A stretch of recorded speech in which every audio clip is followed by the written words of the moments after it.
Hello everyone, welcome back. Today we will discuss how radio signals travel. It's not something that crosses our minds every day, but it's a process that plays a huge role in our daily communication. In this video, we're going to explore the fascinating techniques of radio signal propagation. We'll look at three main types: ground wave, sky wave, and line-of-sight propagation. But first, let's understand what radio signal propagation is. It's the process by which radio waves travel from a transmitter to a receiver. This process is crucial in communication technology, as it enables the transmission and reception of signals over long distances. Without it, your favorite radio station, your television shows, and even your mobile phone communication would be impossible. So why is this important? It's simple. Understanding how these signals travel helps us refine technology, making it more efficient and effective. Stay tuned as we delve into the fascinating world of radio signals. Imagine a stone sending ripples across a pond. This is similar to how ground wave propagation works. Picture this. You're standing at the edge of a serene lake, skipping stones across its smooth surface. Each time the stone touches the water, it sends ripples spreading out in all directions. In a similar fashion, radio signals spread out from the antenna during ground wave propagation. Now let's delve a little deeper into this fascinating process. Ground wave propagation refers to the way radio signals travel along the surface of the Earth, hugging its curvature like a blanket.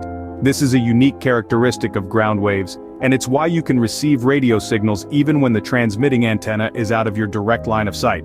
But here's the question: how far can these signals travel? Well, that depends on several factors. First, there's the frequency of the signal. Lower frequencies, like those used in AM radio, can travel longer distances. That's because they are less absorbed by the Earth and can bend around obstacles more easily. Then there's the terrain. Smooth, flat surfaces like water or plains allow the signals to travel further. But when the signals encounter obstacles like mountains or large buildings, they get absorbed or reflected, reducing their strength and distance. Ground wave propagation isn't just a theoretical concept. It has practical applications in our everyday lives. For instance, it plays a crucial role in AM broadcasting. That's right, the music, news, or sports commentary you hear on your AM radio travels to you courtesy of ground waves. And let's not forget about marine communication. Ships out at sea rely on ground waves for maintaining contact with the coast. Because ground waves can follow the curvature of the Earth, they allow ships to communicate over the horizon, where line-of-sight communication would be impossible. So, the next time you tune into an AM radio station, remember the role of ground waves in bringing you that signal. Understanding how these invisible waves carry sounds and information across vast distances can truly make you appreciate the marvels of modern communication. Ever tossed a ball up in the air and watch it return? That's a simple way to understand skywave propagation. Now, imagine that ball as a radio signal. And instead of the ground, it's bouncing off something far more expansive, the ionosphere. This layer of our atmosphere, located about 60 to 600 miles above the Earth, acts as a mirror for certain frequencies of radio waves. The signal is sent up, hits the ionosphere, and then bounces back down to Earth, sometimes even thousands of miles away.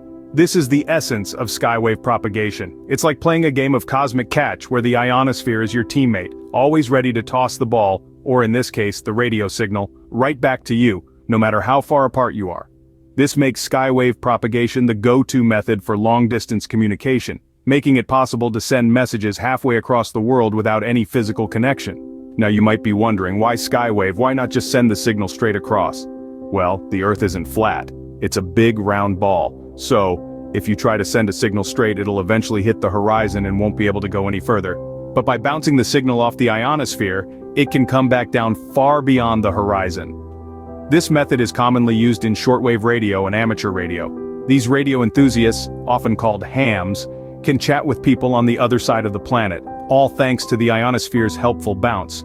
But it's not always smooth sailing. Solar activity, such as sunspots and solar flares, can affect the ionosphere and therefore, skywave propagation. These solar activities can increase the ionization levels in the ionosphere, which can either enhance or hinder the signal's bounce.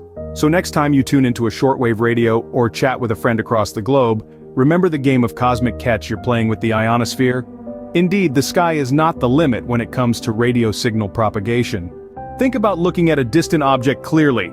This is the principle behind line-of-sight propagation. We're now shifting our focus to line-of-sight propagation, a method where signals travel in a direct path from the transmitter to the receiver. Picture a laser pointer aiming directly at a specific target. In a similar fashion, the signal from a transmitter reaches the receiver without bouncing off the ground or the ionosphere. The name line of sight comes from the fact that this propagation method works best when the transmitter and receiver are directly visible to each other, with no obstructions. In other words, they need to be in each other's line of sight. Now, line of sight propagation is typically effective over short distances and high frequencies. You might wonder why. Well, the signal strength in this method decreases rapidly with distance. So, the further apart the transmitter and receiver are, the weaker the signal gets. At the same time, higher frequencies are able to better maintain their strength over these direct paths, making them ideal for line-of-sight propagation. This propagation technique has found its niche in television broadcasting, microwave communication, and satellite transmission. Let's break this down a bit. In television broadcasting, the signals are sent directly from the broadcasting station to your home antenna. For microwave communication, the towers are placed in such a way that they are directly visible to each other, allowing the signals to travel unobstructed. And in satellite transmission, the signals are sent directly from the ground station to the satellite and then beamed back to the Earth station. So, line-of-sight propagation might seem straightforward, but it's a crucial piece of the puzzle in our everyday communication systems.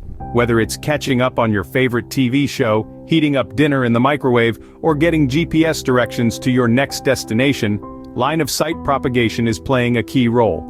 In the world of radio signals, sometimes the shortest distance between 2 points really is a straight line. Thanks for watching, and please subscribe to this channel.